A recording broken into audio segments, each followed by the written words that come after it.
მოგესალმებით პატივისცემულო ტელემაყურებლებო, პატივისცემულო რადიომსმენელებო, ვაგრძელებთ ჩვენს გადაცემებს. დღეს საუბარი გვექნება იენის პოლიტიკასთან დაკავშირებით. თქვენ მოგეხსენებათ, რომ საქართველოს პოსტსაბჭოთა სივრცეში ყველაზე ბოლომ მიიღო სახელმწიფო ენის შესახებ კანონი. ეს იყო 2015 წელს სამწუხაროდ ის დღემდე არ ამოქმედებულა და ამ საკითხთან დაკავშირებით ჩვენ სხვა რაკურსი დღეს უფრო სასიამოვნო რაკურსი, თუმცა გვექნება უნდა თავიდანვე აღვნიშნოთ, რომ კანონი სახელმწიფო ენის შესახებ აუცილებლად უნდა ამოქმედეს და რაც შეიძლება სასწრაფოდ. და მიუხედავად იმისა, კანონი იქნება თუ არ იქნება, ენა ვითარდება, ენასთან დაკავშირებით მოვლენები ვითარდება ქვეყანაში და ერთ-ერთ ასეთ გამორჩეულ კარგ მოვლენასთან დაკავშირებით ჩვენ გვექნება დღეს საუბარი. ამ საკითხებთან დაკავშირებით სტუდიაში მოვიწვიეს სასაუბროდ პროფესორი სოსო სიგუა, ადლოთ ბატონო სოსო მობრძანებისათვის, გამომცემელი ჟურნალისტი ბატონი ზაურ ნაჭყებია, მწერალი ბატონი გური ოტობაია, ქალბატონი მარიამ ფეტელავა და კონსტანტინე ფეტერი. მოგახსენებთ, მათი დღეს მოწვევის მიზეზი არის ის სარედაქციო სამუშაოები, რომელიც მათ ჩაატარეს. დღეს ძირითადი საუბარი ჩვენ გვექნება ერთ კარგ გამოცემასთან დაკავშირებით. ეს არის მეგრული პოეზიის ანთოლოგია, რომელსაც ასეთი ორმაგი ყდა აქვს, ლამაზი, შიდა და გარე შეფუთვა, შინაარსზე შემდეგ მოგახსენებთ.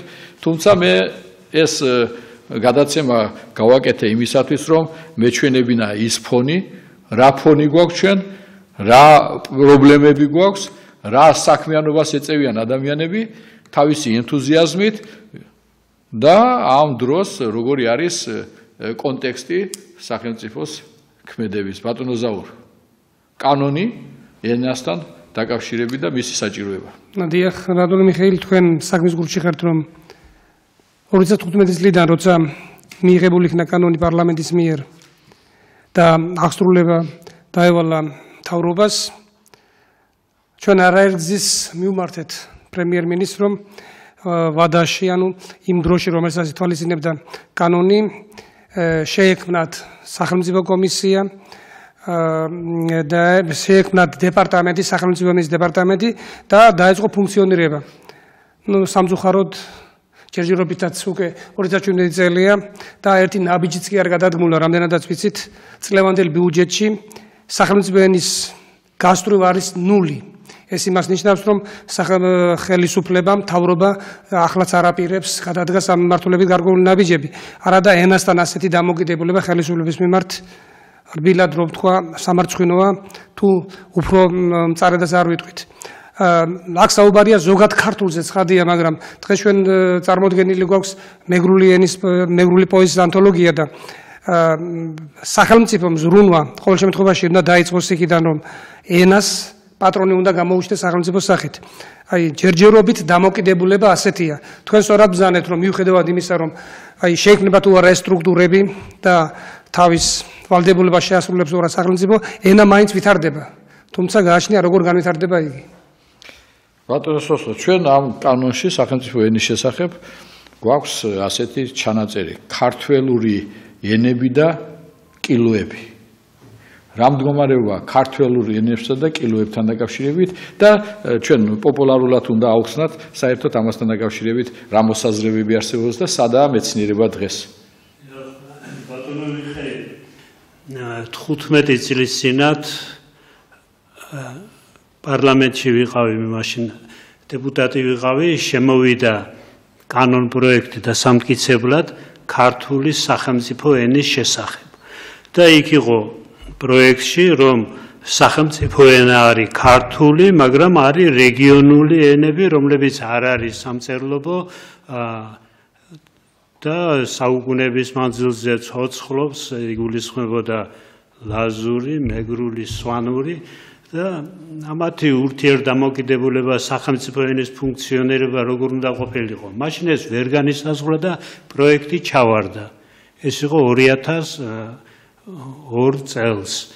ნუ შემდეგ ახლა ალბათ იმუშავეს და დამტკიცდა ახალი კანონ პროექტი, მაგრამ აი როგორც თქვენ ბრძანებთ, მიუხედავად იმისა, რომ არსებობს კანონი უკვე და არა კანონ პროექტი, ის მაინც ვერ ფუნქციონირებს. იმიტომ რომ ამას ახლავს სხვა ნიუანსები, ეს რეგიონული ენის ფუნქციონირება როგორი იქნება, რა რეალში იქნება, ეს ცოტა რთული გასარკვევი არის, აქ მარტო ჩვენი სურვილი კი არ არის, არამედ როგორ არის მაგალითად ესპანეთში, იტალიაში, სადაც მრავალი ენა იყრის თავს, ზოგან მაგალითად ინგლისში სახელმწიფო ენად არც არის გამოცხადებული ინგლისური.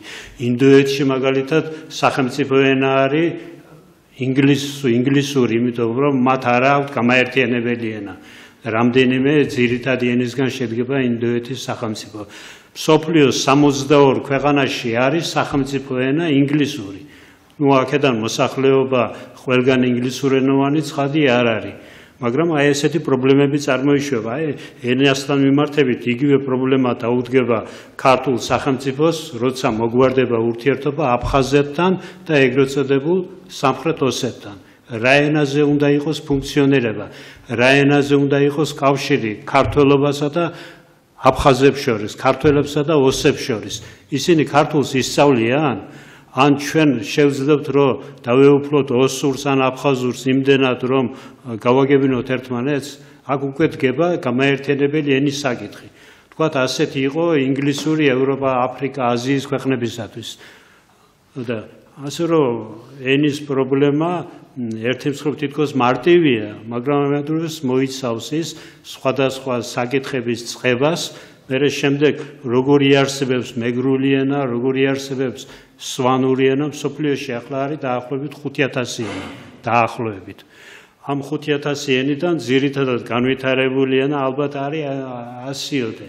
დანარჩი, მაგრამ ყველა ენას აქვს თავისი სპეციფიკა, თავისი ისტორია და მათი გაქრობა, რა თქმა უნდა, იქნება ყველა სახელმწიფოსათვის, თვითონ იმ ენისთვისაც კატასტროფა. მაგალითად, დაღესტანში არსებობს 20 ენა. დაღესტანი სულ 1,5 მილიონი მოსახლისგან შედგება. 20 ენაა და აქედან 5 არის სახელმწიფო ენა. და საკომუნიკაციოდ იყენებენ რუსულს. სალიტერატურო ენა. და მათ აერთიანებთ რუსული ენა, იმიტომ რომ 20 ენა 1,5 მილიონი მოსახლეს რო ექნება ერთმანეთისგან განსხვავებული, ერთი აული ვერ უგებს მეორე აულს. ეს არის ისტორიული ბედუგუღმართობა, რომ ასე ჩამოყალიბდა ეს ერები. აი ალბანელები იყვნენ ჩვენი მეზობლები, იბერიელ-კავკასიელი, როგორც ქართველები, როგორც ჩრდილო-კავკასიელები, ისე იყვნენ იბერიულ-კავკასიური ტომები, ალბანელები. მათ ჰქონდათ 25 ენა. და მან გამოიწვია საბოლოოდ, რომ სახელმწიფო დაიკარგა და ალბანელები დღეს არ არსებობენ, გადაშენდნენ. და გაითქვიფნენ ქართულ, აზერბაიჯანულ, სომხურ მოსახლეობაში. თუმცა მათ თავიანთი ანბანის ჰქონდათ, მე-11 საუკუნემდე ჰქონდა თავიანთი ქრისტიანული ეკლესია და ასე რომ ენის პრობლემა ერთი მხრივ, ვთქვათ, წერილები თავისად თვლიან, მაგრამ არსებობს ეკლესიას მასთან თავისი მიმართება აქვს, სახელმწიფო ფუნქციონირება მით უმეტეს სახელმწიფოსთვის არის ენის ფენომენი ერთ-ერთი უმთავრესი და ასე რომ მრავალი პრობლემა იყრის ენის ფენომენის გარშემო. უამრავი ფორმულა ენასთან დაკავშირებით გვაქვს ისეთი ცნობებიც რომ იყო დრო როდესაც კავკასიაში ასეთი ზოგად საკომუნიკაციო ენად ქართული ენა გამოიყენებოდა არის ასეთი როცა ძლიერია ამიტომ ფარავს მაგრამ მე და ამ თქვენი ამბობიდანაც ჩანს რომ სახელმწიფო ენისადმი და საერთოდ ენისადმი უყურადღებობა ეს დაუშვებელია თქვენ ბრძანეთ აქ რეგიონულ ენასთან დაკავშირებით ესეც ახლა ევროპის რეგიონული ენის ხარტიასთან მიმართებაში უკვე საკამათოთა და მე დარწმუნებული ვარ რომ რეგიონის გაგებაში ახლა აქ თქვენ სხვა გაგება გაქვთ ვიდრე ხარტიის რეგიონული ენა ეს არის ენა რომელიც დამახასიათებელია ჩვენთვის აი სვანებისათვის სამეგრელოსათვის სვანეთისათვის ხო და არსებობს კიდევ ისეთი კუთხური კილოკავები გურული თუშური შაური და ასე შემდეგ მაგალითად აზერბაიჯანული ენა ხო როგორ იქნება მათთან ურთიერთობა აი ილაპარაკებენ თუ არა ისინი ქართულად ხო აი სწორედ ეს ის თემებია რომელიც სახელმწიფო უნდა გადაწყვიტოს მაგრამ სწორედ აი ასეთი პოლიტიკის დროს აი ესეთი სხვა საკითხებით დაკავებულობის დროს ჩვენ გვაქვს სხვა პრობლემები ჩვენ გვაქვს ის პრობლემა რომ მაგალითად თუშეთში დარჩა სულ 48 კაცი 50 სოფელში. ანუ თუში რომელსაც ჰქონდა მისი სივრცეში, მის არეალში ჩამოყალიბებული სოფხედველობა და მისი გამოხატულება, მისი კილო კავით ის იკარგება, შეიძლება ჩამოიტანა, მაგრამ ის თუში აღარ არის სხვა გარემოში. ჩვენ გვაქვს უკვე წარმოიშავა 200-მდე სოფელია, რომელიც დასარიელდა. ეს ხევსურეთში, მთიან რეგიონებში უფრო მეტად, მაგრამ სამწუხაროდ ეს პროცესი მიდის სამეგრელოში, მიდის გურიაში, რაჭაში ინტენსიურად. ხდება ისეთი რაღაცა, რომ ჩვენ ვკარგავთ იმ სიმდიდრეს, რაც გაგვაჩნია და ერთ-ერთი ასეთი დიდი წყარო სიმდიდრისა, კულტურისა, ქართული ფენომენისა, ეს არის მეგრული ენა. მეგრული ენა არ განიხილება მარტო დაუშვათ საქართველოში მეგრული კუთხის და თვალსაწიერით. ეს არის უფრო დიდი ენა იმ გაგებით, ეს არის ლაზური, ჭანური, ზანური, ჯგუფი და ამ კუთხით უნდა განვიხილოთ, ეს არის ჩვენი უზარმაზარი ქართული ტერიტორიები თურქეთში, სადაც ცხოვრობს ლაზები, რომლებმაც შეინარჩუნეს ეს ენა, ხო? და ამას სჭირდება კვლევა, გაფრთხილება და მოკლედ სლოგანი უნდა იყოს ერთი. არც ერთი სიტყვა, არც მეგრული, არც სვანური, არც თუშური, არც ქართული ჩვენ არ უნდა დავკარგოთ და ეს არის ერთი დიდი საუნჯე კონა ჩვენი კულტურული განვითარებისათვის და ამისათვის დიდი მადლობა, რომ თქვენ შეძელით შეგექმნათ მეგრული პოეზიის ანთოლოგია და ეს დაკავშირებულია იმ ადამიანების ენთუზიასტთან, რომელიც დღეს სტუდიაშია ბატონი გური ოტობაიას მეთაურობით და რომელსაც გვერდით ედგნენ ამ საქმეში რედაქტორ შემდგენელები, მისი ქალიშვილი და ვაჟი და დიდი მადლობა ამ საქმიანობისათვის. ბატონო გური, როგორ დაიბადა ამ პროექტის იდეა? მოგესალმებით, ჩემო ძვირფასო ტელემაყურებელო, მრავალ დღევანდელ დღეს დასწრებოდეთ ჯანმრთელად. რაც შეეხება ბატონო მიხეილ ამ იდეის ხორცესმოს ამას საკმაოდ ხანგრძლივი ისტორია აქვს, იმიტომ რომ ჩვენ თითქმის 4-5 წელიწადია, რაც ამ პროექტზე მუშაობთ და ეს არ არის მარტო მეგრული პოეზიის ანთოლოგია, ის რამდენიმე ეტაპისგან შედგება. ჩვენ გვინდოდა, ესე იგი, რა თქმა უნდა, ჩვენთვის უმთავრესი იყო ქართველური სულის გადატანა ყველაზე ფასეულ სივრცეში, რასაც ამ შემთხვევაში ანთოლოგიას ვეძახით. გულისხმობ ბუნებრივია მეგრული პოეზიის ანთოლოგიას, ამას საკმაოდ დიდი შრომატევადი საქმე იყო და უკვე განხორციელებულია ასევე განხორციელებულია ფაქტობრივად უკვე ქართული პოეზიის ანთოლოგია, რომელიც საკუთრივ მოიცავს მეგრულს, ლაზურს, სვანურს. მესამე წიგნზე საუბარი კავკასიური პოეზიის ანთოლოგია, სადაც მთელი კავკასია და ამასთან ბუნებრივია ქართული თავისი შემადგენელი სივრცეებით, სიტყვიერი სივრცეებით გულისხმობდა ბოლოს მეოთხე წიგნი, რომელიც სადაც არის მალე დამთავრდება ამაზე მუშაობა, მსოფლიო პოეზიის ანთოლოგია და აი ამකაც თავისი შესაძლებლობით წარმოდგენილი იქნება ქართული პოეზია, თავისი მახასიათებლებით გულისხმობ მეგრულით, ლაზურით და სვანურით. საბედნიეროდ სვანური იმ დონეზეა თარგმნილი წერედიანის მიერ, რომ ჩვენ თარგმანის სახით შევიტანეთ ის საოცარი პოეზია. მეგრული პოეზიაც არის გარკვეულწილად თარგმნილი, ბატონო მიხეილ. ბოლო დროს 200-მდე ლექსი გააკეთა, ასეთი მშვენიერი პოეტი არის და თარგმნელი სამავდროულად კობა ჭუმბურიძემ და ისიც ალბათ ცალკე გამოვა, მაგრამ ჩვენ ამ კრებულში შესავალში მიუთითეთ, მივაწოდეთ მკითხველს, რა იყო მიზანი ჩვენი. ბუნებრივია მეგრული პოეზია საკუთრივ მხოლოდ სამეგრელოს რეგიონისთვის არ კეთდება თავისთავად, ეს არის ზოგად ქართული ფენომენი, რომ ის იყოს შემავსებელი ენერგია ამ დიდი პოეტური სულიერების. წარმოვიდგინოთ ერთი წუთით, რომ აი თურქეთიდან დაწყებული მტკვარი, რომელიც აზერბაიჯანში ჩაედინება, თუ მას შენაკადები არ ექნება, ის ვერ ჩავა, ესე იგი ვერ ჩააღწევს მინგეჩაურამდე.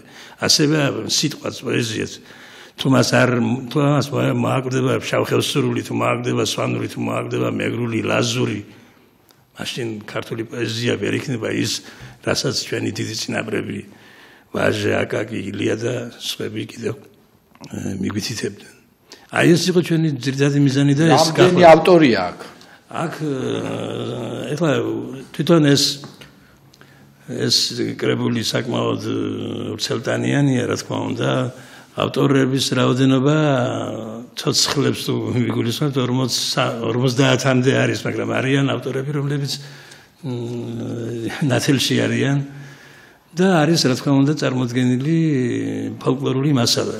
საამისოდ უამრავი გამოცემა არსებობს, უამრავი თუ არა, რამდენიმე სერიოზული გამოცემა იყო. ეს იყო ყიფშიძის, წყონებული ტოგო გუდავასი და აპოლონ ცანავასი, ჭარაიას კიდევ რა ვიცი, დაახლოებით 7-8 ავტორია და ჩვენ შევეცადეთ, ესე იგი, საუკეთესო ნიმუშები ამოგვეკრიფა იქიდან და საკუთრივ წარმოგვეჩინა ის ხალხი, ვინც ესე იგი დღეს წერენ ჩვენს მეგრულ ენაზე და მე მგონი ძალიან საინტერესო ლიტერატურული ბიოგრაფია შეიქმნა და ამას სჭირდება ადეკვატური ასახვა, ადეკვატური მიტანა ზოგად ქართულთან. როგორც მე ვთქვი, იმ ფორმით და იმ დიდი მადლობა. დიდი მადლობა. მე მარიამთან მექნება ასეთი შეკითხვა. მარიამი უფრო ჩახედა. მარიამთან მექნება შეკითხვა. როგორ დაალაგეთ ეს რა ჟანრი იყო, რა არის მასში, აი რა იყო ის ესთეტიკა, რომლითაც თქვენ დაკავებული იყავით ამ საქმეში? ძირითადი პრინციპი, რითიც ვიხემწყვანელთ ამ შემთხვევაში, ეს იყო ქრონოლოგიური თანმიმდევრობა. თავიდან მოცემული გახლავთ ფოლკლორული ხალხური მასალა, ხოლო შემდეგ უკვე ავტორები მათი, ასე ვთქვათ, დაბადებიდან იმის მიხედვით. წარმოდგენილი არის პოეზია მე-19 საუკუნიდან დაწყებული დღემდე, თანამედროვე პოეტებით, ჩემი თანატოლებით თაც კი, რომლებიც მეგრულად წერენ, აქედან გამომდინარე, ძირითადში პრინციპი, რაც გამოვიყენეთ, ეს არის ქრონოლოგიური თანმიმდევრობა. შემდეგ რაც იყო ძირითადი მნიშვნელოვანი ფაქტორი, ესთეტიკური სილამაზე თვითონ ლექსის, რამდენად ჟღერადი იყო, რამდენად უფრო გამართული იყო, იმიტომ რომ ხალხურ ვერსიებში გვხვდება დაახლოებით 10-15 ვერსია თითოეული ლექსის, იქ საჭიროა გამოვხშიროთ და ყველაზე უფრო ადეკვატური ვერსია შევარჩიოთ ამ შემთხვევაში. თუნდაც აი მაგალითად მზედე და ჩემი მოცემული გვაქვს წიგნში, თუ არ ვცდები, 2 ვერსია, 2 განსხვავებული ვერსია, რომელიც შესაძლებლობას მისცემს მკითხველს წაიკითხოს და დაინახოს თქვა რა განსხვავებაა მასში. არ იყო შემთხვევები მაგალითად, როდესაც ვერ მოვიცავით და თავიდან ბოლომდე არ არის შესული ზოგიერთი ნაწარმოები, თუმცა ეს მათ სილამაზეს და მათ ასე ვთქვათ არ კარგავს თავის სილამაზეს ამ შემთხვევაში, უბრალოდ შეზღუდული ვიყავით, იქიდან გამომდინარე, რომ ეს არის ანთოლოგია, ანთოლოგიის პრინციპი თვითონ გულისხმობს იმას, რომ აბსოლუტურად ყველა ნაწარმოებიც ვერ მოხდება და ყველა ნაწარმოები ვერ მოხდება თავიდან ბოლომდე. თუმცა შეძლების შემთხვევაში შესაძლებლობა ვისაც ექნება და ვისაც ექნება სურვილი, შეუძლია გაეცნოს ნებისმიერი ავტორის ან თუნდაც ხალხურ ნაწარმოებს მითითებული წყაროებიდან გამომდინარე და ნახონ თუნდაც იგივე ლექსი, რომელიც მოეწონებათ უფრო ფართო ვერსიით. თქვენ ახლა რომ ეს ანთოლოგია შეადგენთ და ეს ავტორები შეკრიბეთ, ვინც მეგრულ ლექსს წერს და ქმნის დღეს, ხომ არ დაუკარგეთ ფოლკლორი? იმიტომ რომ ასე ვიღაცა წერდა თავის დროზე სახელი და გვარი ჰქონდა და შემდეგ იქმნებოდა გარდაიქმნებოდა ფოლკლორად. თქვენ ხომ არ შეამცირეთ მომავალში მეგრული ფოლკლორის რაოდენობა? არა, ნამდვილად არა. თავისთავად ფოლკლორი გულისხმობს თავიდან ერთ ავტორს. ძველ დროში იყო ცნობილი, დადიოდნენ მელექსეები, მაგალითად, კარდა შეკვეთით წერდნენ ლექსებს. შემდეგ ეს ლექსები უკვე ხალხურ ლექსებად დარჩა, თუმცა იმ პოეტის სახელი, რომელიც ეს კარდა დიოდა, დაკარგულია. ძირითადში შეტანილია მაქსიმალურად ყველაფერი, რაც მეგრულ პოეზიას და მეგრული სიტყვის სილამაზეს გულისხმობს. ამიტომ ფოლკლორისგან განსხვავებით, მომავალში ჩვენ საავტორო უფლებები მეგრულ ლექსზე და სიმღერაზე გვექნება დაცული, მაგრამ თქვენ რა ნახეთ ახლა ბატონო კონსტანტინე, როდესაც ეს გაიცანით, ისევ ყველა ასეთი სევდიანია ეს პოეზია, თუ წამოვიდა რაღაცა ახალი შტრიხები, თუ საუკუნის დროთა განმავლობაში რაღაცა განსხვავებული არის ნიშნები, თანამედროვეები როგორ წერენ, არის მასში რაღაცა სამოქალაქო უფრო მეტი თუ როგორ ფიქრობთ ხედრული სოციალური, რა ვიცი.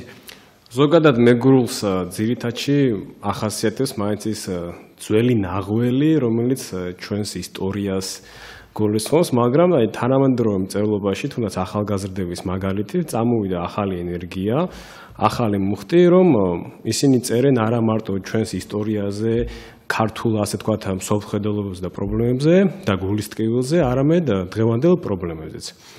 აქ აღსანიშნავია ერთი ფაქტი, რომ მე პირადად, ასე თქვათ, ხმის ჩამწერის სტუდიაც მაქვს და ჩვენ მუშაობთ შემდეგ პროექტებზეც.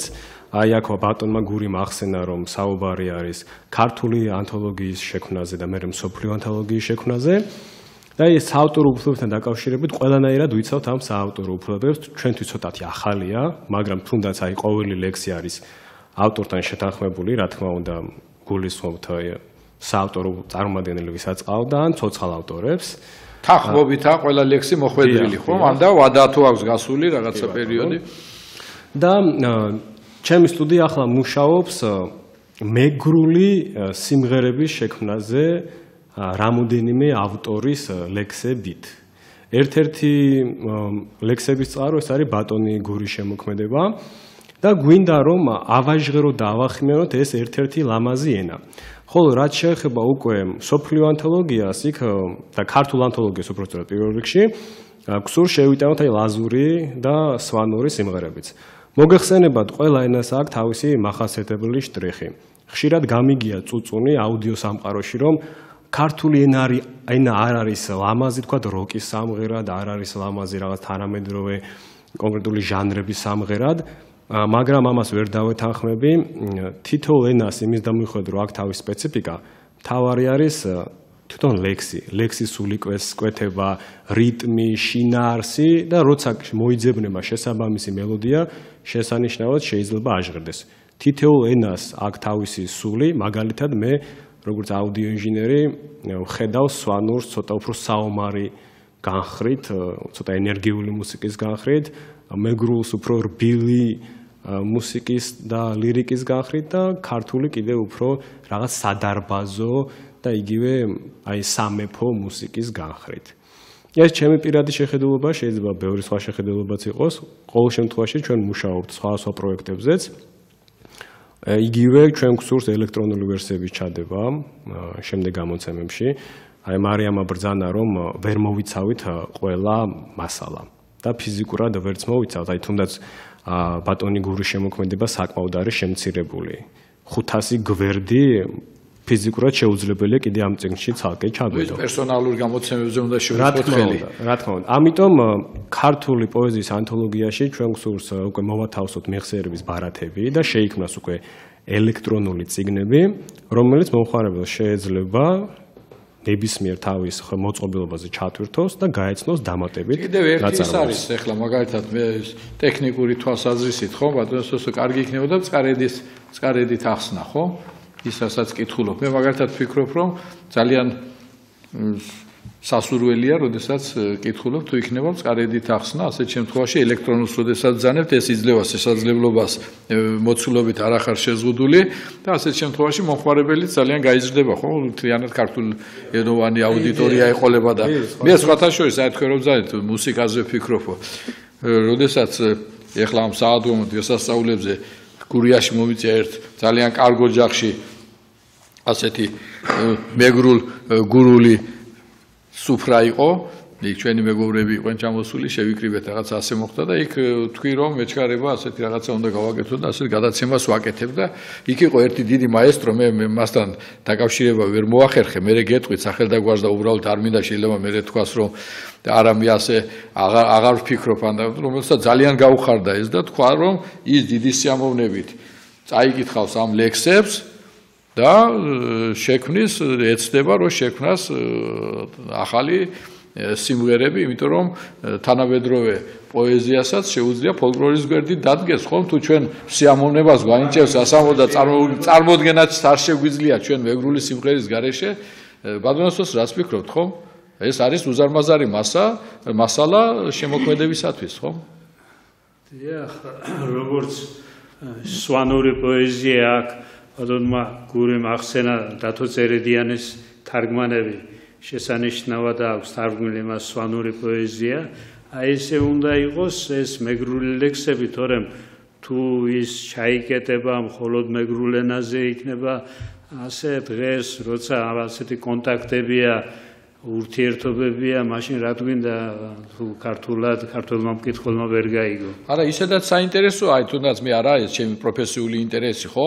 მაგრამ ძალიან მაინტერესებს ყველა ურთიერთობაში თანაც მაინტერესებს სხვა კუთხითაც, თუნდაც აი დღევანდელი გლობალიზაციის პირობებში თუნდაც ტერმინების საძიებლად რაღაცებს ადეკვატურად ჩვენ ვერ გამოვხატავთ და ეს არის ის, რასაც აკეთებდა ჩვენი წინაპრები და დიდი მამები ხო ლიტერატურაში კონსტანტინე ილია, აკაკი, ვაჟა ეძებდნენ ხომ ამ შესაბამისობებს და ბატონო მიხეილ, მაგრამ აქ საჭიროა რაღაც გარკვეული ზომიერების გზნობის დაცვა. იმიტომ რომ ეს არ უნდა გამოიყენონ სხვებმა რაღაც გარკვეული პოლიტიკური მოსაზრებით და გარდა ამისა ჩვენ არ უნდა დავიწყოთ ფანტაზირება და ფანტასტიკის შექმნა.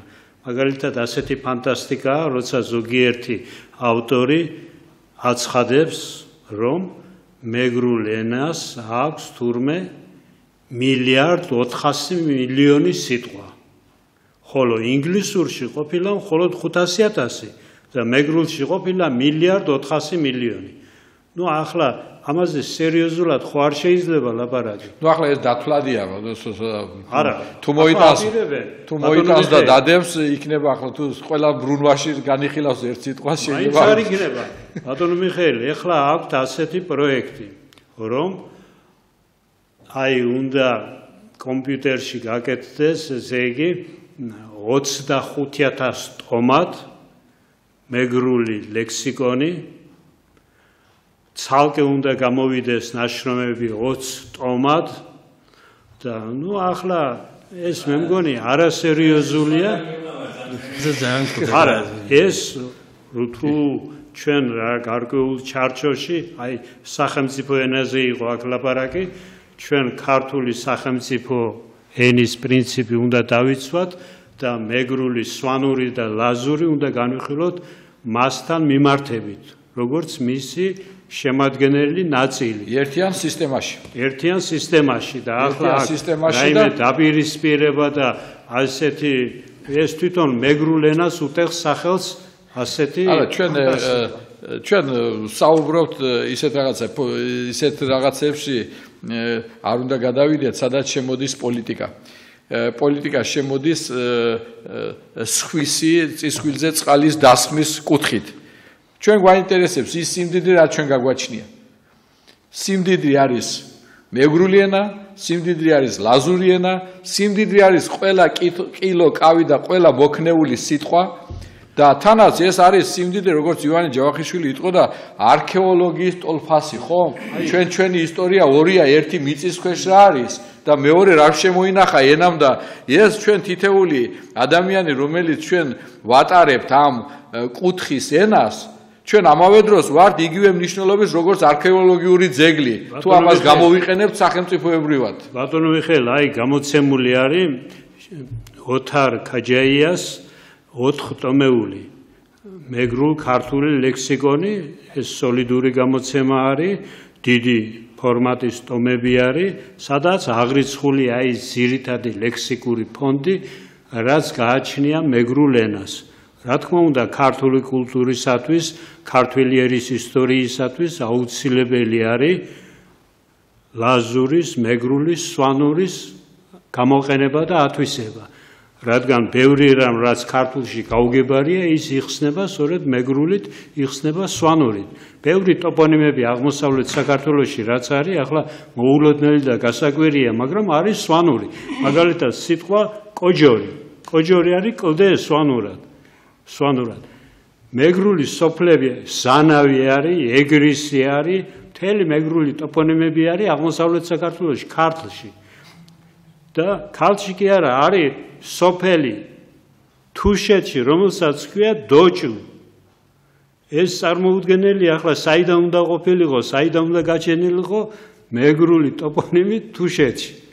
და აი ასე არის და ეს ჩვენი ისტორია ახლა წარსული 2000-3000 წელი ისტორიის სიღრმეში რო ჩავდივართ, მეგრული ენა არის ერთ-ერთი გზა გამკლება, აი თქვენ როგორ ბრძანეთ არქეოლოგიური მონაცემების გვერდით, სწორედ ლინგვისტური მონაცემები ბევრ რამეს მოგწონს. გაიზარდა ეხლა ეს შესაძლებლობები ციფრულმა ტექნოლოგიებმა, შედარებითმა ანალიზმა, ჩვენ მოგცა უფრო ტექნიკური შესაძლებლობები, რომ ვიკლიოთ არა ისე რომ აუშვათ სიმფონია ვეფხვისწყალოსნის და ადამიანები წლებს ხარჯავდნენ იმისათვის რომ ამოეწერათ რომელი ბგერა, რომელი წყობა, რომელი თანხმოვანი იყო. ეხლა ეს შეიძლება კომპიუტერი იძლევა ამის საშუალებას, მაგრამ ბატონო გური, მაინც მინდა დაუბრუნდე ერთ რაღაცას. ასეთი დიდი საქმის გაკეთებაში ვინ მოგვეხმარა? მე მგონი იმ ადამიანებს მაინც უნდა გამოუცხადოთ ჩვენ დღეს მადლობა საჯარო და თუ გახსოვთ და შეგიძლია ჩამოთვალოთ, მე მგონი ჩამოთვალოთ უპრიანი იქნება. ბატონო მიხეილ, ესე იგი როგორ არის იცით,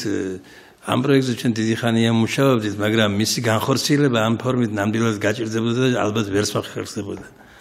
არსებობს ეს სამი პიროვნება, რომლებიც მოღვაწეობენ ზუგდიდში, ისე უცხოეთში, ბიზნესმენები არიან. ისინი დიდ საქმეს განახორციელებენ ზუგდიდში. იქ ხდება საქართველოში რიგით მეორე ტაძარი, აი როგორც ჩვენი სამება არის, დაახლოებით იმისი პარამეტრების ტაძრის მშენებლობა მიდის და ამისი აღმაშენებელი არის სულხან პაპაშვილი. დიდებული პიროვნება, თავის დროზე ცნობილი და ის თუ არ ვცდები მგონი ინგლისში არის ეს პიროვნება და ახერხებს, ესე იგი ამ ეკლესიის ეს ეკლესია უკვე აგებულია, მოპერანგება ხდება მისი. ამ საქმეში ბატონ სულხანს გვერდით უდგას კიდევ ძალიან წარმატებული პიროვნება სანქტ-პეტერბურგში, ბატონი ომარ ღურსკაია. თუ არ მეშლება ეს პიროვნება გახლავთ ფარმაკოლოგიის განხრით და როდესაც მათ ეს იდეა ნახეს, არის კიდევ ერთი ღვთისმიერი კაცი ზუგდიდში, რომელიც ენერგეტიკოსია და თავის დროზე დიდი რეგალიების მქონე პიროვნება, ბატონი იური გუგუჩია. აი ამ სამმა პიროვნებამ დიდი წვლილი ფაქტობრივად ამ წინგს, ესე იგი სული შთაბერეს. ჩვენ ამას ვერ განმახორციელებდით ასეთი მაღალ პოლიგრაფიული დონით, ამისი მოწმე არის ბატონი ზაური აქ.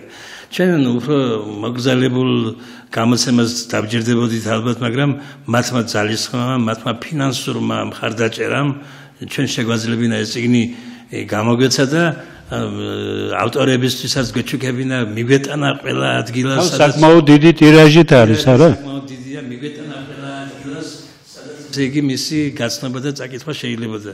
მე ამისთვის უზარმაზარ მადლობას ვწირავ ამ ხალხს. არსებობს კიდევ ერთი დიდებული ქალბატონი, შორენა გუგუჩია, რომელიც თითქოს აქ არ ჩანს, არ ასახულა მისი პიროვნება ამ რეკვიზიტებში, მაგრამ ის ფარულად ზურგის ქარებით თანაუგრძნობს ამ პროექტს. ისიც სანქტ-პეტერბურგელია, ბატონი ომარის მეუღლეა და 4 შვილის დედა, დიდებული ქალბატონი და აი ამ პიროვნებებმა შეძლეს მისი განხორციელება. აქ არის საუბარი, ჯერ კიდევ არ არის ეს ჩამოყალიბებული, არ არის გამორიცხული, რომ ის 4 პროექტი, კიდევ 3 პროექტი, რომელიც ჩვენ ჩაფიქრებული გვაქვს, ამ ხაზით წარიმართოს. თუ სრული ექნებათ, ამას წინ არაფერი დაუდგება, მაგრამ ჩვენ რომ ამ პროექტებს განვახორციელებთ, ესეც უეჭველია. საქმე ის არის, რომ ჩვენ დიდი მადლობა უნდა ვთქვათ ამ პიროვნებებს და საქმე იმაშია, რომ ძალიან ძნელია ქართველები თუ არ ხედავენ ისეთ ქველმოქმედებას ვერ ჩადიან. უკვე შედეგი სახეზია, ამიტომ ალბათ მარიამ თქვენ საქმიანობას კონსტანტინე უკვე ადამიანები დაინახევენ და ქველმოქმედება ჩვენც ჩავერთვებით ყველანი როგორც შეგვიძლია. იმიტომ ეს ძალიან საშურის საქმეა. თუმცა ეხლა ჩვენ საუბრობთ ამ მეგრულ პოეზიაზე და ბატონო გური არ იქნება ეხლა რომ ჩვენ არ გავაჟღეროთ მეგრული ლექსი დღეს სტუდიაში. ჩვენ ასეთი იმპროვიზირებული პატარა ის ჩავიფიქრეთ სცენა. მე ვთხოვ ოპერატორებს რომ სურათები დადონ, ფოტოები დადონ და ბატონ გურის ამ ფოტოების ფონზე ვთხოვ რომ კადრს მიღმა წაიკითხოს რამოდენიმე ლექსი. ბატონო მიხეილ ორიოდე სიტყვით ვიწყე, ესე იგი ფაქტობრივად როგორც ვთქვი, ყობა ჭუმბურიძემ ჯერ ნუ გადართავთ სურათებს, სანამ არ გთხოვთ. ხო, ბატონმა ყობა ჭუმბურიძემ 200 ლექსი მეგრული უკვე თარგმნა და სადაც არის ესე იგი წელსავლად გამოვა ეს ალკე წიგნად, ორენოვანი წიგნი იქნება. და მე მგონი საკმაოდ მაღალ კვალიფიციურ თარგმანს მიიღებს ქართველი მკითხველი.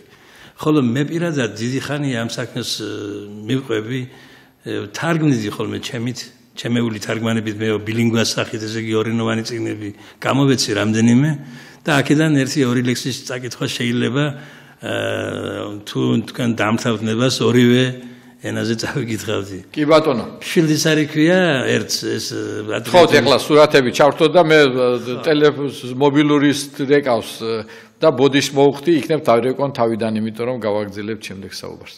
ქაშვილი და ქასაგანი ვამჩატოგო გასაკანი პაპო შირდუ ასე ჩქიმრე უკულ შყაფკ გასხაპანი ქაშვილი და ქასაგანი ვამჩატოგო გასაკანი ჩქიმი ხმუჩე საქორთუო ეშმაკიში გაზაკვალი ქაშვილი და ქასაგანი ვამჩატოგო გასაკანი თეკიანაშა მიტრე ღიჟე ჯიმარდასნ კი გიოჭიშე ქაშვილი და ქასაგანი ვამჩატოგო გასაკანი აი თარგმანში ასეთნაირდა ჰამშვილდი და ჰაისარი ლარი დაწყდეს ლამისარი პაპის იყო დღეს ჩემია როგორც შვილი მამისარი ჰამშვილდი და ჰაისარი ლარი დაწყდეს ლამისარი ჩვენ ვინ მოგსა გასაწირი საქართველოს საფიცარი ჰამშვილდი და ჰაისარი ლარი დაწყდეს ლამისარი ორგულია ძმაც რომ იყოს ქორწილის დღეს მიუსარი ჰამშვილდი და ჰაისარი ლარი დაწყდეს ლამისარი მეორე ლექსი არის კიდევ ასეთი გვიმარა და ამით შემოვიფარგლები ოხამერ ჯარდიმარა და ჩიჩიო გვიმარა ვეკანგარა ირიათოთი თუ დადოთი მარას ოხამერ ჯარდიმარა და ჩიჩიო გვიმარა ჩელაია ნირსი ცაშემირა ვალუ გაკურცხია დიდა ინგირგირა ფალუ გალივაფირო ირო ფალუ კოჩხაფიშა წყურგილეფი კომაიდვალუ ოხამერ ჯარდიმარა და ჩიჩიო გვიმარა შხურის ტყების გეჭარდუსკან ნინაშა მუჭო კონდღულეს კოფულანდი ითამ კუჩხი გეიდგმუტკო ტინტირაშა ეკარჩილი გილეში და ქულანდი შხურის ტყების გეჭარდუსკან აბრო არქა ქიშაშკარო ვეწესეფი გიკურცხინე გოლივაფირო სი მონაფას გიწირა ხონს მასეფი ოხამერ ჯარდიმარა და ჩიჩია გვიმარა ბირგულ მუშან გიდირკუ კალხურ ბირაშ მარჩქილეს ქარწყე ხავა გიდირკუ სუაგეკო ვარჩხილე ქიგიშინი ხიალი რემომულიში იონი მაბაღუნა ქიანი უზისხირე გვიმარა ნჭყალირ გური მჭევამ კი სკილადე ღურა თელათ მჭევამ კი სგილადე კალხიდაშე ლანდიკუ და სკილადე უზისხირე გვიმარა ჩელაია ნირსი ცაშემირა ვალუ გაკურცხია დიდა ინგირგირა ქვალუ გალივაფირო ირო ფალუ კუჩხებიშა წყურგილეფი კმოიდალუ ხამერ ჯარდიმარა დეჩიჩიო გვიმარა გეკურცხინე გალივაფირო ბარა გმორჯგინანა ქიგიშინი თიმარა ქარწყეხ მოსხის გიღვარა გემწა დირთი გემწა ჟვანგი გემწა სოფი გვიმარა ხოდა ეს თარგმანი სადაშორის ეს ჩემმა დიდმა რედაქტორმა ბატონმა ჯანსუღ ჩარკვიანმა დამიბეჭდა 91 წელს გვიმრა ასე ერქვა ვით სულსე სატკივარა ვით გულსე სამძიმარა სად დაჰკარგე ის სიმაღლე სალოცავო გვიმარა ვინ ცამ დაგაწინარა თქვირამ დაგამძინარა სად გუგუნებს ის გრიგალი საით წაგამდინარა სალოცავი ხე იყავი დაჩიავდი გვიმარა შენ თეთრონი ბუერები გაგიცრია შენ მნათობი შუქითმებში ჩაგეწნია შენ სიცოცხლე გრიგალებში გაგიცვლია შენ კოჭამდე ნაკადული ჩაგეწვია ვინ ცამ დაგაწინარა თქვირამ დაგამძინარა შენ სენაზე ქუხდა ოქროს საწმისი თუ რარიგად გამოედნოთ ფოლადი შთენილია ლანდებიღა აწისი ოდეს ზეცას მწვანედ გადაბოლავდი იმ საწმისზე ჩაშანთულა შენებურად ოქრო ქვიშის მოპოვების წესებიც გაიღვიძე ჯერ არ გადაშენებულა ღრუბლის წვიმად დამწურავი მესები ვინც ცამ დაგაწინარა თქვირამ დაგამძინარა მოხლი რისთვის გაღუნვის კოლხურ ჰანგის გამგონეს შენ რომელიც გეყუდნის იმ ჰანგებში ჩამგონე გაიხსენე ხარება დილების გამყარება ვიკმარისოთ მთქნარება უსულგულო გვიმარა დაბასრულ გულს გაგიმრთელებს დრო ჟამი ხრიაქს ისევ გაგაშროშნებს შროშანი უკუდგება ქარაშოტი მთოშავი ძლეულ დროშებს აღმართავენ ოშანი ვინც ცამდა გაწინა რა თქვი რამ დაგამძინა რა გაიღვიძეს შემოგევლე თორემ გამოგვივა რა ვით სულს ესატკივა რა ვით გულს ესამძიმა რა წამოდი აქი წამა ფრინდი წამა ხეთქი გვიმარა ტაში დიდი მადლობა წინვალე იყო და მე არ ვიცი ნამდვილად ბატონო ზაურ ჩვენ კიდევ მე მინდა თქვენ როგორც გამომცემელს და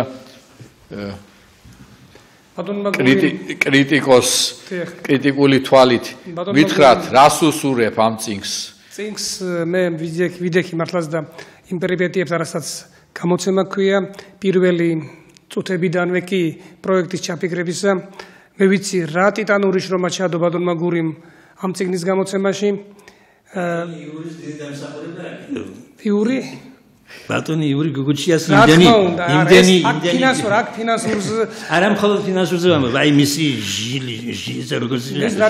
ჟინი მას სწორად აღნიშნა რომ თავიდან ესე იგი სულ სხვა რესურსები იყო ესე იგი მოძიებული ან თუ მოსაძებნი მაგრამ შემდგომ გამოჩნდა კეთილშობილი ადამიანები გამოჩნდნენ და ეს აი ფორმით რა ფორმითაც გვაქვს წარმოდგენილი ესე იგი გვაქვს დღეს მე როგორც გამომცემელი მიხარია რომ აი ჩემი ორგანიზაციის ჩემი გამომცემლობის გრიფით ივერიონით გამოვიდა ეს წიგნი აქ საუბარი იყო იმაზე რომ გამოვიდა საკმაოდ დიდი ტირაჟი დღეს ახლა დღევანდელი მდგომარეობიდან გამომდინარე რა თქმა უნდა შეიძლება ითქვას დიდი ტირაჟით უბრალოდ ნორმალური ტირაჟით თუმცა ასეთი წიგნები მე ვფიქრობ რომ უფრო მეტი ტირაჟი უნდა გამოდიოდეს წარმოიდგინეთ მილიონზე მეტი მეგრელები არიან და ეს წიგნი მე დარწმუნებული ვარ ვისაც უყვარს მეგრული პოეზია ქართველები დიახ კი ნუ მეგრულად მოლაპარაკე რა ნიკო მარი თავის თავს უწოდებდა გურულ ქართველს ვისაც უყვარს მეგრული პოეზია მე ასე ვიტყოდი ყველას ოჯახში უნდა იყოს ეს წიგნი აქ მე მინდა მხარი დაუჭირო ბატონ სოსოს იმაში რომ ცოტა ზომიერება უნდა დავიცვათ როცა ჩვენ ვლაპარაკობთ მეგრული ენის განსაკუთრებულობაზე მე არ მინდა რომ თქვენი თქმის არ იყოს პოლიტიკისკენ წავიდე მაგრამ მაინც აი გადაჭარბებული წარმოდგენა განსაკუთრებულად მეგრული ენის წარმოდგენა არ არის იქ არ იქნებოდა კარგი ეს რომ მართლა ასე იყოს მაშინ იონე ზოსიმე ქართულის ნაცვლად დაწერდა ის თავის სიტყვაში მეგრულს დაწერდა არა მე ახლა მე ცოტა ოპონირება მინდა გაგიწიოთ ბატონო რაშია იცით გადაჭარბება იწყება იქ სადაც ზომიერება არ არსებობს სადაც არ არის საკითხი ღია სადაც არის რაღაცა მიკლებული ხო თუ არ არის ასეთი გამოცემები თუ არ არის უფრო პროფესიულ აუდიტორიაში ამაზე მსჯელობა და თუ მიკლებულია ეს მსჯელობა ასეთ შემთხვევაში წარმოიშვება ისეთი რადიკალური უკიდურესობები ეს მეცნიერებაშიც ასეა ლიტერატურაშიც ასეა პოლიტიკაშიც ასეა თემას თუ რაღაცა მიაგდება იმას ან ქუჩა წაიღებს ეს არის პირველ გადადგმული ნაბიჯი სერიოზული ნაბიჯი რომელიც ამ ადამიანებმა შექმნეს და გააკეთეს და ბატონმა სოსომ აღნიშნა ქაჯაიას მეგრულ ქართულ ლექსიკონი ერთ-ერთი ტომი ჩემი გამოცემულია და არ იქნებოდა ურიგო რომ ვინმე დაინტერესდებოდეს და გამოსცემდეს მეგრულ ქართულ სასაუბროს. იცით რატომ მებადება ეს აზრი? გამომდინარე იქიდან რომ ხშირად როცა მეგრული საუბარი იწყება, უცებ მოდის ასეთი პრეტენზია რომ ჩვენთვის გაუგებარ ენაზე ნუსაუბრობთ. ვისაც აინტერესებს მეგრულის შესწავლა, ხო? საშუალება ექნება ამ დაუშვათ ამ სასაუბროთი, ესე იგი, დაიკმაყოფილოს ეს თავისი სურვილი. ზოგადად მე ვფიქრობ რომ რაღაც გაუგებრობები რომელიც ხანდახან იჩენს თავს, სწორედ იმის შედეგია. ესე იგი, სწორედ იმის შედეგია რომ ერთ მხარესაც და მეორე მხარესაც სათანადოდ არ ესმის.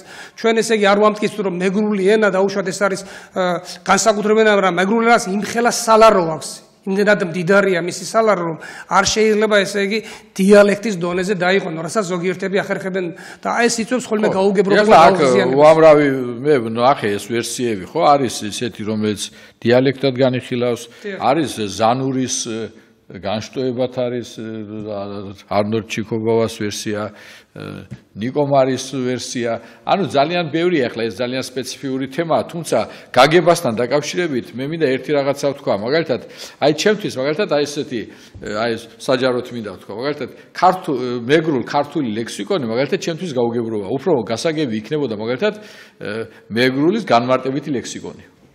ისე როგორც მეგრული სასაუბრო.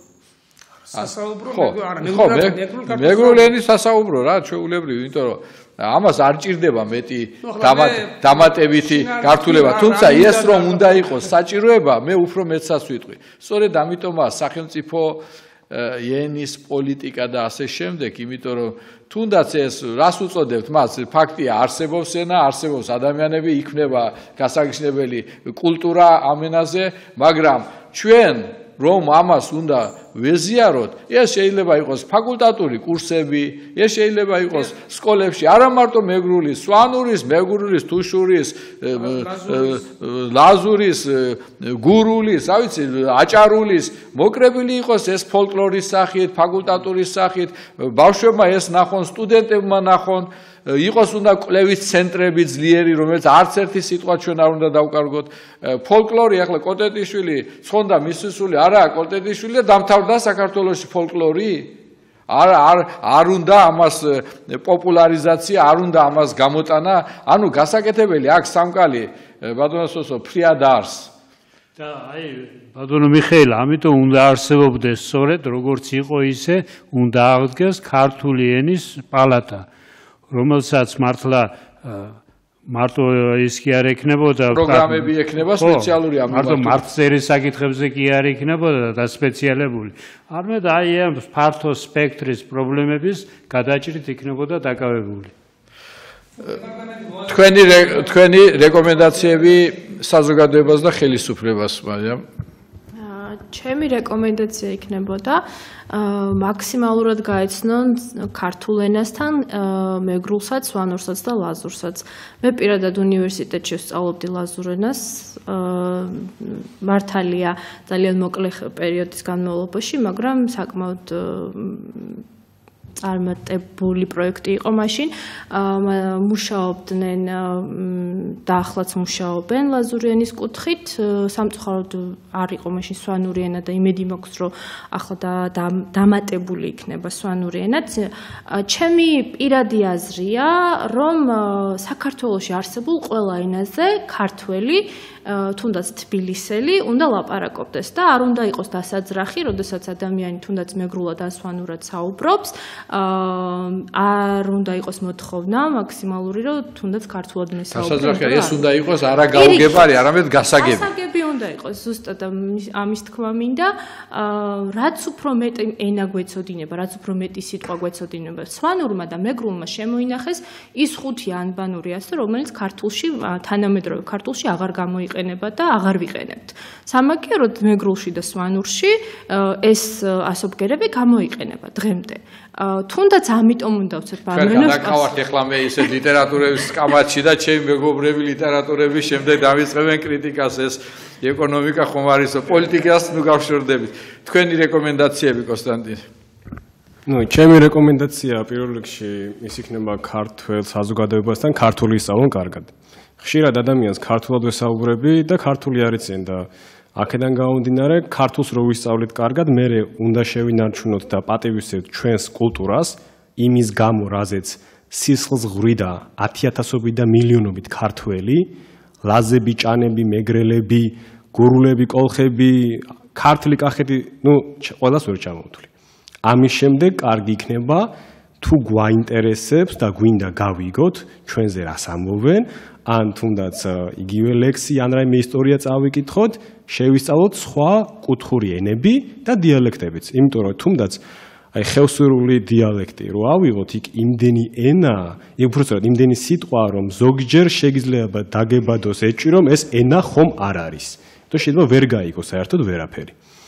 სხვა მხრივ, მეორე მხრივ რჩევას მივცემ საზოგადოებას, რომ გახსნან თავიანთი გონება, რომ აუბან მხარი ახალ წამოწყებებს, თუნდაც ფოლკლორის განხრით, ძალიან მდიდარი კულტურა გვაქვს ჩვენ და არ მოერიდონ მაინც და მაინც და ნუ ჩაკეტავენ თავიანთ გონებას იმ მხრივ, რომ მაგალითად მეგრული სიმღერები უნდა იყოს რაღაც დრამატული, ძველებული ლირიკის, თუნდაც დღევანდელ თანამედროვე მუსიკებში, ელექტრონული მუსიკები რო ავიღოთ, წარმატებულად მოღვაწეობს ბევრი ქართველი ადამიანი, მათ შორის ერთ-ერთი აფხაზი ადამიანი, რომელიც სამწუხაროდ არ აღიარებს, რომ ასე თქვათ, აფხაზია და თავს რუსად მოიაზრებს, მსოფლიოში ერთ-ერთი ყველაზე ძლიერი ელექტრონული მუსიკის მწარმოებელია.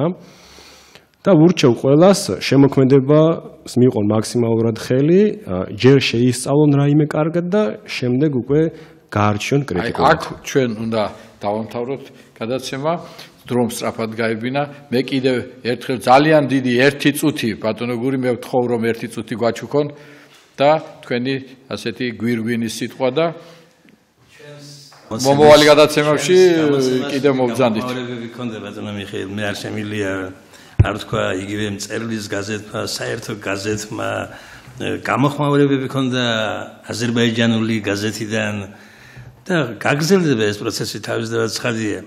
ჩვენ მე მგონი სწორი გადაწყვეტილება მივიღეთ, რომ მკრებელობითისკენ, ესე იგი, სინთეზური აზროვნებისკენ დავზარით ჩვენი პროექტი. ანუ ეს ყველაფერი ცხონებული მიხეილ ჩიკოვანისგან 30 ტომზე მეტი არსებობს ფოლკლორის გამოცემა. გაფანტულია ეს ყველაფერი და აი რაღაცა სინთეზური აზროვნების ანუ დავდოთ ის სამადგილო წიგნი, სადაც ყველაფერი ქართული იქნება თავმოყრილი. აგერ ბატონი ჩვენი კონსტანტინ რომაბოს ელექტრონული და ბეჭდური სიტყვის სინთეზირებით. დიდი მადლობა, მე ამ სიტყვაზე მე ბატონმა კონსტანტინემ ფაქტობრივად პროგრამა ჩამოაყალიბა და ძალიან კაი ბიზნეს გეგმა გააჟღერა ეთერში. მე წარმატებას უსურვებ თქვენ პროექტს. დიდი მადლობა მარიამ ფეტელავას, კონსტანტინე პეტერს, გური ოტობაიას, ზაურ ნაჭყევიას, სოსო სიგუას დღეს გადაცემაში მობრძანებისათვის. კარგად ბრძანდებოდეთ, მიხეილ ჯიბუტი.